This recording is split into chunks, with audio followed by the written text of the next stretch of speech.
দিন আসে দিন যায়, রাজার জায়গা রাজাই পায়। বাংলার ক্রিকেটের রাজা সাকিব আল হাসান, এতে তো কারো সন্দেহ নেই। রাজা পরিবর্তন হয়, তবে খালি থাকে না রাজার সিংহাসন। 18 কোটি ক্রিকেট প্রেমীদের ইতিহাসে রাজার আসনে রাজার বেশে কতজনই বা বসতে পেরেছে? সাকিব তার একক রাজত্ব চালিয়ে গেছে প্রায় এক যুগ ধরে।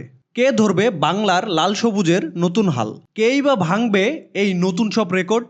কারণ সাকিবের জায়গাটা নিতে গেলে তো তাকেও হতে হবে সাকিবের মতোই অলরাউন্ডার, হতে হবে তার মতোই ভয়ানক, হতে হবে তার মতোই আশার প্রদীপ। তবে কেউ না কেউ তো হাল ধরবেই। নতুনদের মধ্যে এমন কোয়ালিটি আছে কার ভেতর? সহজেই যে নামগুলো আসবে আপনার মাথায়, তার মধ্যে শুরুতেই আসতে পারে মেহেদী হাসান মিরাজের কথা।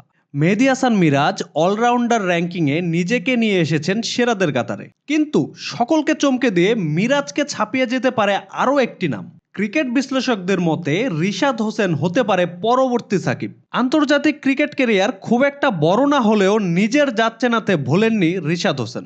জায়গা করে নিয়েছেন ভক্তদের মনেও। এই লেগ স্পিনারের মধ্যে খুঁজে পাওয়া যায় বিশ্বসেরা অলরাউন্ডার হওয়ার সকল গুণ। এখন অবধি 24টি আন্তর্জাতিক টি-20 ম্যাচ খেলে পেয়েছেন 29টি উইকেট।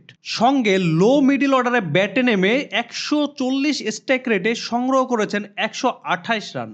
সব কিছু মিলিয়ে সাকিবের বিদায়ে রাজ অভিষেক হতে পারে রিশাদ হোসেনের, হতে পারেন সব থেকে বড় পোস্টার বয়ও।